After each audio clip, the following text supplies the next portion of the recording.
Salut James et les autres, nous revoilà dans le 20e arrondissement pour la suite de la visite. Donc là on commence à l'avoir bien entamé le 20e arrondissement. Je pense qu'il va rester une ou deux vidéos dessus et après on va pouvoir entamer le 19e. Comme vous avez pu le remarquer, j'ai plus de voix, c'est un petit peu compliqué. Mais aujourd'hui je vais avoir un guest, donc quelqu'un qui va venir m'accompagner et je vais essayer de le forcer à faire les commentaires à ma place. On verra comment ça se passe. Allez.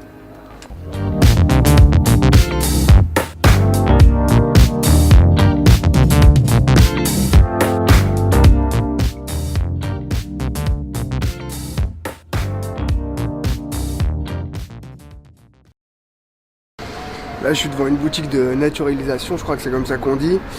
Bon c'est joli, c'est un peu creepy quand même quoi, c'est... Ouais, glauque.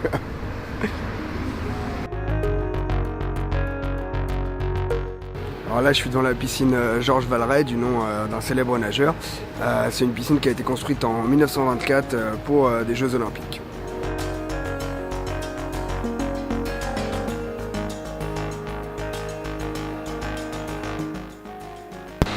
Il n'y a rien de mieux qu'un défense d'afficher pour donner aux gens envie d'afficher.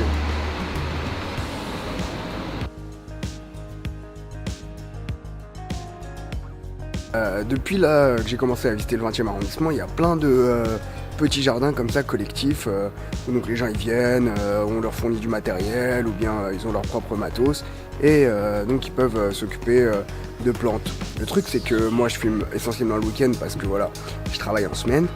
Et du coup, à chaque fois que j'arrive, ils sont fermés. Faudrait que je trouve un moment ou un truc pour aller vous montrer ce truc-là. Mais je trouve qu'il y a une vraie végétalisation et une vraie envie des gens de plus en plus d'aller vers le vert.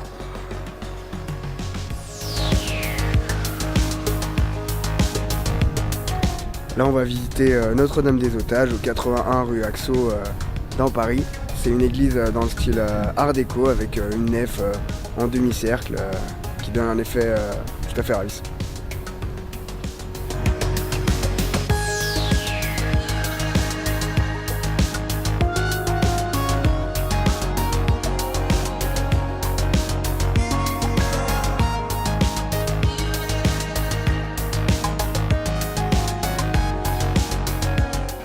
Bon alors là on est devant le cimetière de Belleville et donc j'ai un pote, Guillaume, qui m'a rejoint. Il va se présenter.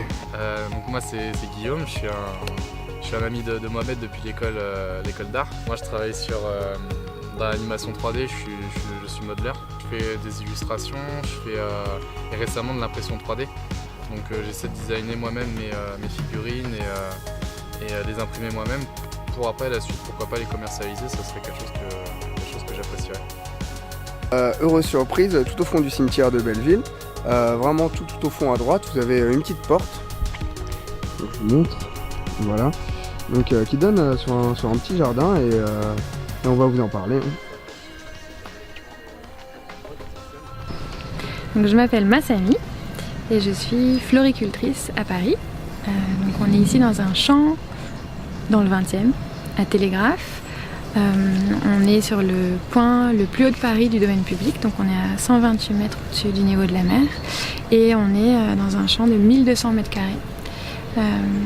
Qui est consacré exclusivement à la fleur. Donc c'est le premier champ floricole, donc le premier champ de fleurs de Paris. Et ici se cultive donc depuis octobre 2017 des dizaines et des dizaines de variétés de fleurs différentes à la main, toutes seules en majorité, et de la façon la plus respectueuse possible du sol, des plantes et des animaux. Et du coup, j'utilise strictement aucun produit chimique. Et surtout, j'essaye de vraiment faire le moins d'intervention possible sur le sol. Et quand je récolte mes fleurs, j'essaye de ne pas blesser les plantes et de ne pas ratiboiser mes plantes pour qu'elles puissent continuer à produire des fleurs. Donc c'est vraiment une agriculture douce. Après, ça reste interventionniste, hein, mais voilà, je fais ce que je peux. Et ensuite, je vends aussi aux particuliers. Donc des jours comme aujourd'hui, le samedi, de 14h à 17h, j'essaye d'ouvrir le plus souvent possible, mais bon, vu que je suis seule, c'est parfois un peu compliqué. C'est comme des drumsticks, donc comme des... comment on dit ? Pour faire de la batterie, les trucs là, les baguettes. Les baguettes, ouais. Les baguettes de batterie. J'ai du lithium. Non, de batterie, de musique. Cool. C'est très mignon. Et l'amarante. C'est comestible en fait. J'en ai vu. C'est des agerates. D'accord. Je suis nul en fleurs. Je connais les pâquerettes. Bon là on se baladait avec Guillaume et on a croisé une fresque là de street art. Moi je connaissais pas le street artiste, par contre lui il connaît donc il va nous en parler.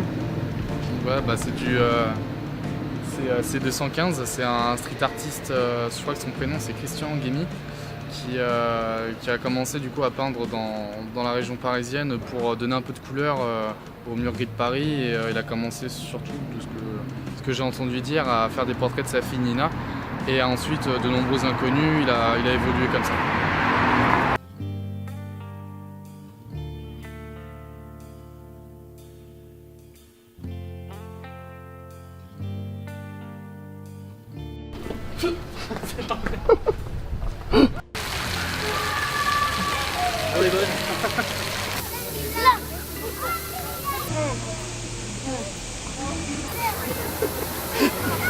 Et voilà, on est encore en train de se faire attaquer par la pluie.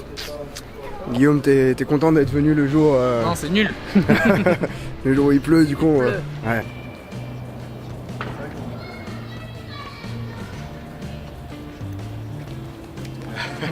Bon alors là, fin de journée.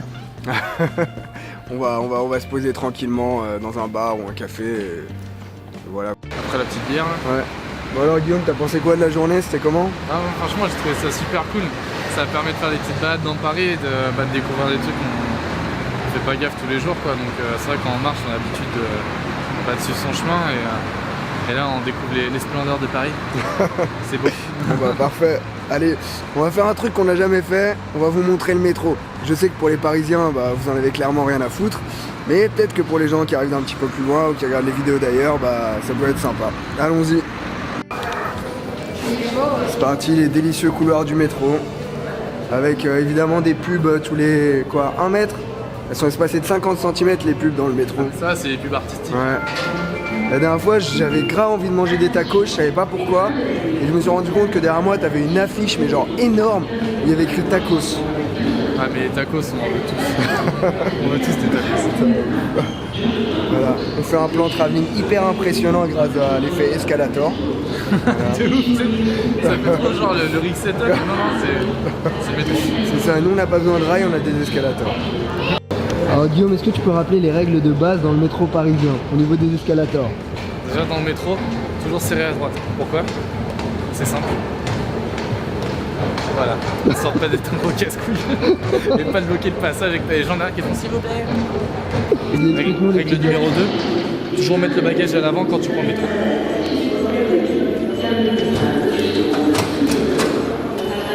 Passage du métro, hop.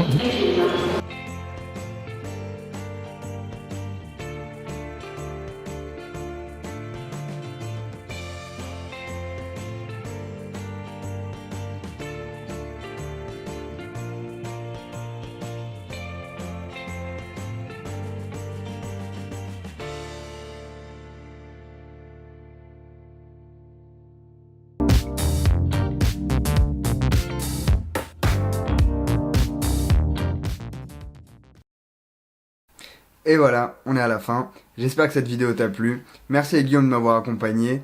Je vous mets le lien de son site internet dans la description de la vidéo. Plein de nouvelles découvertes aujourd'hui, c'était vraiment cool. Qui aurait cru qu'on trouverait un parc à fleurs au fond du cimetière de Belleville? Improbable. Mais en tout cas, c'était vraiment super. Donc, comme d'habitude, abonnez-vous, partagez, parlez-en autour de vous. À la prochaine!